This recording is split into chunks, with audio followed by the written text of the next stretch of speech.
falar então, Zé, dessa questão também delicada para o governo do Bolsonaro, ainda falando sobre ele. Ontem, na posse do novo diretor da Itaipu Binacional, o general Joaquim Luna e Silva, Jair Bolsonaro afirmou que a construção da usina se deu graças ao papel dos comandantes brasileiros e do ex-presidente do Paraguai, Alfredo Stroessner, que governou o país de 1954 a 1989.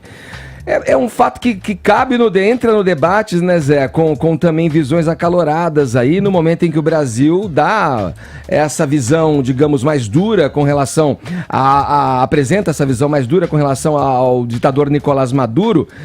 O Bolsonaro vai lá e chama também um ditador, né, esse no caso do Paraguai, durante esse período aí que eu mencionei, de estadista.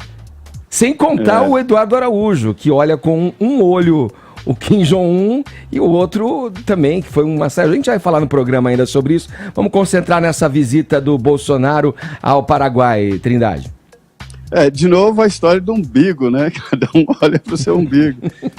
Não foi engano, não foi equívoco. O presidente Jair Bolsonaro conhece muito bem a história do general Alfredo Stroessner. 35 anos, né, de poder, 7 mandatos consecutivos. Sim. E uma ditadura feroz e que marcou época aqui na América Latina. O presidente Jair Bolsonaro conhece muito bem e, na verdade, ele quer destacar aí desta gestão, a gestão militar, que é muito adotada aqui no Brasil. Veja bem, ele indicou agora o líder do governo militar, o major, e 3 vice-líderes militares, né? A major, deputada major de São Paulo, capitão Augusto, e o outro militar. Então, assim, não foi esquecimento, não foi lapso, mas uma ideia mesmo do presidente. Luna e Silva é o novo presidente da Binacional de Itaipu, do lado brasileiro, né? Depois de 30 anos de nenhum militar assumir a presidência desta grande estatal importante, estratégica estatal. E nem o presidente da República vai à posse de um presidente de uma estatal assim. Mas diga, de novo, assim, a história do umbigo e, de novo, respeitar. Eu aprendi muito a respeitar o momento histórico, né? O Bolsonaro tem um lida diferente nesta época. Ele acha mesmo que havia uma guerra contra o comunismo na região, aqui na região da América Latina, e ele entende que é assim. Não foi, repito, não foi engano, nem erro, nem nada. Ele conhece muito bem a história, mas que provoca arrepios, provoca. Vamos lá, agora com esse tema, Caio, o que você pensa a respeito dessa saia justa, digamos assim, do ministro, Ernesto Araújo, ao explicar aí a questão do tratamento, olhar do tratamento diferenciado a ditaduras, por exemplo, relacionadas à Venezuela e à Coreia do Norte, né? Tá de boa? O que você pensa a respeito? Olhar um com um olho, olhar o outro com o outro olho? Qual é a dificuldade que você vê a respeito desse tema aí que o governo passa? Aquela frase famosa, né, do estadista, esse Otto von Bismarck, o alemão, né, política é a arte do possível, e eu acho que a gente tem que cuidar dos problemas que estão mais à mão. Então, Coreia do Norte não é um problema imediato nem urgente para o Brasil, e ele foi diplomático na resposta dele, muito, muito diferente da situação venezuelana, que tem consequências diretas aí para o povo brasileiro, e especialmente na questão de refugiados, epidemias de saúde, esse tipo de coisa. Mas eu queria fazer uma observação, na verdade, sobre a colocação do presidente Bolsonaro. Eu peguei as aspas dele sobre o general Alfredo Stroessner, do Paraguai. Diz o presidente: isso tudo não seria suficiente se não tivesse do lado de cá um homem de visão, um estadista, que sabia perfeitamente que o seu país, o Paraguai, só poderia prosseguir e progredir se tivesse energia.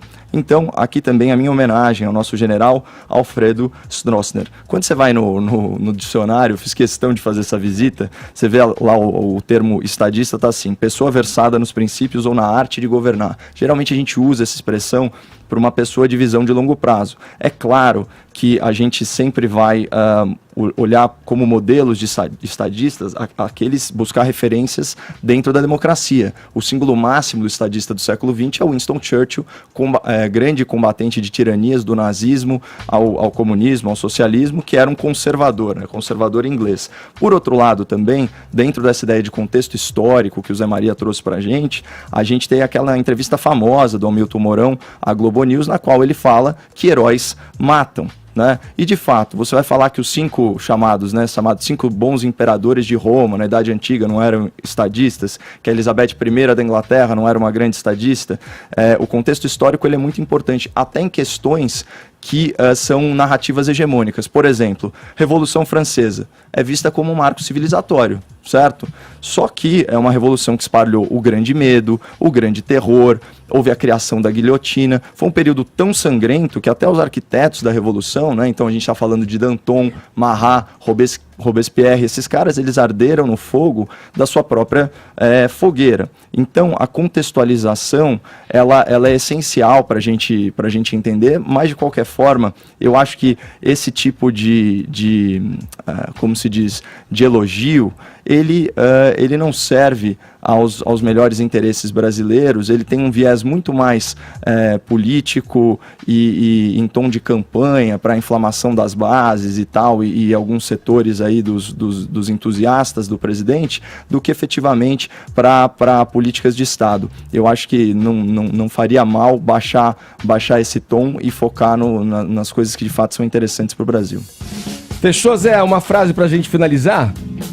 Não, é isso mesmo, e é só lembrar que a Venezuela aqui, Edgar, em 2003, o ex-presidente, então senador José Sarney, fez um discurso muito interessante, ele dizendo e denunciando de que a Venezuela estava se armando, comprou caças, carros de combate e se militarizou demais. E isso poderia provocar uma corrida armamentista aqui na região. Então a Venezuela é sim um problema militar, eles são militarizados, têm armas e o Caio tem razão. É um problema muito próximo que a gente não pode deixar de priorizar.